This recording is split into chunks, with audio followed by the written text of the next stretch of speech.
Morning to you. Let's get into this conversation now. The unrest in South Africa, the disaster relief package and the vaccination rollout program were some of the topics discussed at the COSATU Special Central Executive Committee meeting. Now, that meeting, it commended government for putting together the package to assist businesses and workers affected by COVID-19 restrictions. For more on the outcomes now of the special CEC meeting of COSATU, we're joined by its General Secretary, Bheki Ntshalintshali. General Secretary, thank you very much for your time. Because of time constraints, I'm going to pick on just specific topics. I want to start with collective bargaining, which you say is under attack. Now, you say that there's a new trend among some employers, both in the public and in the private sector space, who have decided to sidestep signed wage agreements. Question is, how widespread is this practice? Thank you very much and good morning. We are in the processes of collecting the full information. As you know, that we are in the collective bargaining season. But if you look, for an example, with the public sector is a huge, involving huge number of workers that would be affected by this walk away from the agreement. While is not that widespread in the private sectors, but we have seen a number of attempts that has been done, other using mechanisms that are normally allowed, like your exemption application. But when an exemption is applied by all, it means is a walk away from the agreement. So there are those bargaining council that we are seeing, there are those particular sectors. In the main, we have managed in the private sector to restrain that kind of a move, but it's a trend that is emerging and emerging very, very strong. Yeah, and so you've resolved that you're going to go on a mass protest on the 7th of October. The question always is, what will it achieve if it is a trend that is gaining momentum? We will go there as we normally do to conscientize our members that this trend must be defeated. So in the main, sometimes we speak to our own members that united we can be able to reverse this kind of an attack. It's a global trend. As you remember, the 7th of October is a global decent work day that workers around the world, they're looking to these new mechanisms, new approaches by employers, and we needed to defend those issues. Yeah. But also there is a legal processes to do it. Regrettably, workers lost in the private sectors for very unclear reason. That's why we're taking this matter to a constitutional court, because an agreement signed by sober people in the daylight does not allow people just to walk away, particularly for South Africa, who is the member of the ILO. And we said that cannot be allowed. Yeah.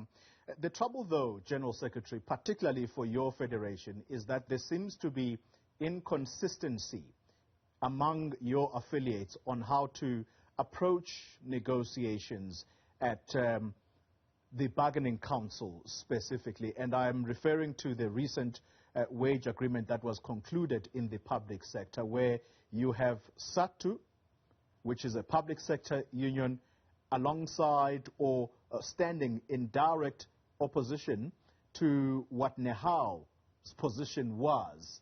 And as a result, NEHAW has not accepted the wage agreement that was recently concluded.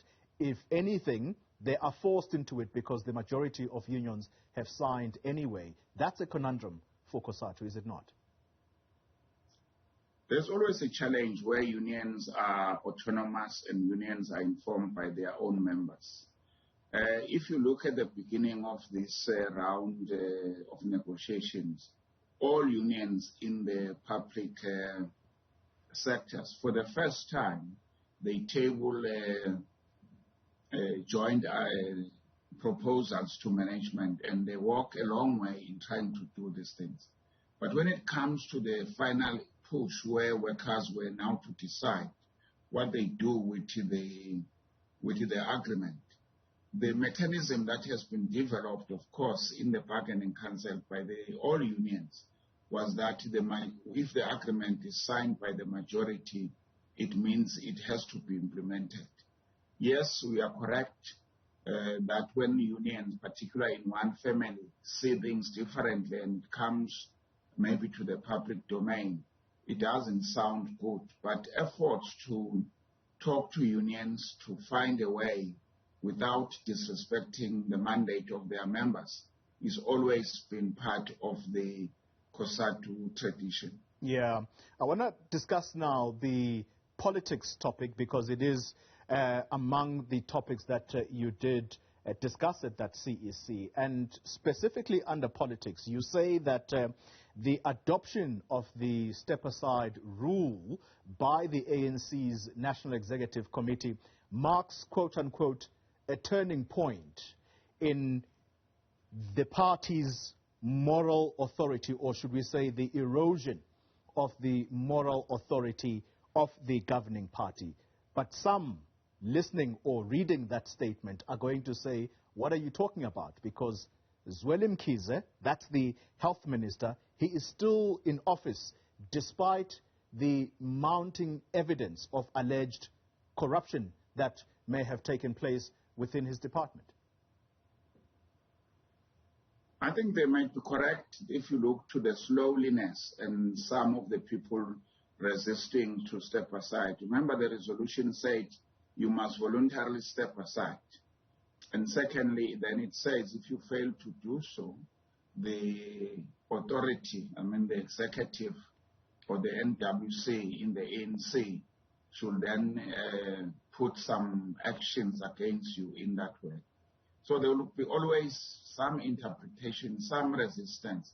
But the mere fact that almost from 2017 to now, you start to see the NWC taking those actions. In our view, that is what we think is correct. Mm-hmm. If you have been following the NEC decision when others were saying it must be involved in judiciary decision and it resisted that one, we say that is a good decision. So the indications are there, though, as you're correct, is moving very slow, but you can't not recognize, taking into account the history of this resolution.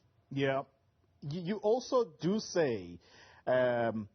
Ntshalintshali, in the statement that you have put out, that at some point, COSATU is going to have to confront the reality that there is chronic disorganization and disarray within the ANC, which in part is caused by factionalism.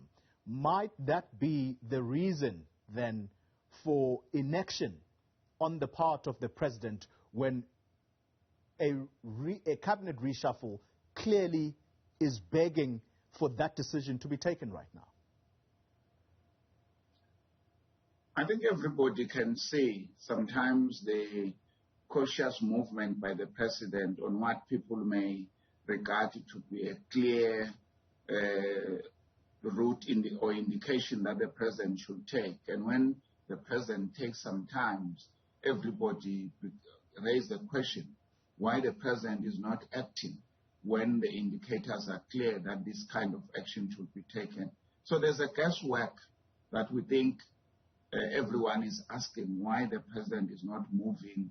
And sometimes he moves in the direction that everybody has been expecting and asking why he has been waiting for so long. And normally you don't get the answers except to then have the guessing that maybe our internal dynamics. We want the president, particularly when it comes to government, our view is that when it comes to governance issue, this is not the president of the ANC, it's the president of the country. Mm-hmm. And it must act within the powers. It will not be asking the ANC, NEC, or anybody else. He will be saying, I'm the president. I have nominated and chosen these people.